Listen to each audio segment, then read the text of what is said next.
Now, knife crime has increased to its highest level in England and Wales since records began in 2010. Figures released by the Office for National Statistics also showed an increase in other violent offences. Joining me now is the former Metropolitan Police Detective Inspector Peter Kirkham. And Peter, I suppose, given the stories that we've been running over recent weeks and months about the large apparent spike in knife crime incidents in London especially, this possibly comes as a little surprise? Comes as no surprise at all. It's interesting that you've just moved on from the Windrush story. We've got exactly the same problem there as we have here. The government are not listening. I and others have been saying that cuts will have consequences in relation to the police service and to other factors as well, not just the police service, for years, and they do not listen. We've been pointing out that this is going to happen, that there is a crisis in policing, there's a crisis in crime coming. And it's here, it's all over the statistics again. But we went down to Brixton a couple of weeks ago and I interviewed a lot of young kids who had a history in being involved in gang-like networks and some with knife crime. And, you know, put it to them, we brought along the Metropolitan Police to talk to them and they actually had no beef with the police. As far as they're concerned, this is not a police issue, this is a social issue. Kids are carrying knives on the streets of London because they're scared. And they're scared because of all sorts of different societal reasons. They don't particularly think that more police on the streets will help an iota. Many misrepresent me, but I've always said that there are two distinct parts to this problem. There's the causes, which are socio-economic. They're nothing really to do with the police at all. The police have got little control or power over them or influence over them. They've got a role to play going into youth groups and into schools and working with the people there. But they're not running it. They need the other agencies, the other groups to do that.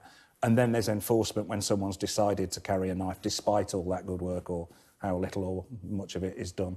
And enforcement is the police's world. If you want to feel safe on the streets, you feel safe on the streets when there are police regularly in your community. And that's just in general terms. Police doing things in communities, and they disappeared.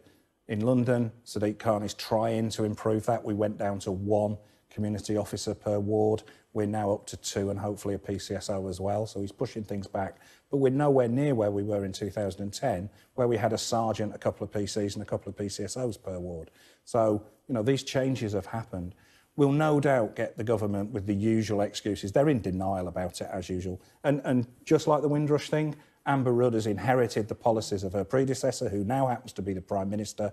So she's basically a sock puppet Home Secretary. She can't do anything because that will inevitably undermine her boss. So she's stuck.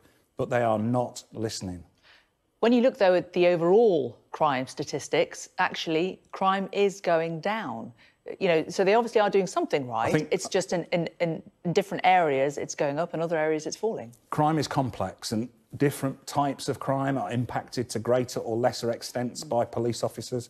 Computer misuse, for instance, is not impacted by police officers on the street, but it's impacted by a police presence, be that police officers or police civilian staff, on the internet. But it needs people. None of these things work without police officers or police staff somewhere. We hear the usual sorts of excuses, and the fall, I think you're referring to, is in the ONS statistics, driven by a 28% fall in computer viruses and things like that. I don't think most people would see. Doesn't that include cybercrime? You know, which is a serious, significant problem. Offences, but not the frauds. But if you take that out, there's no increase or decrease in overall crime.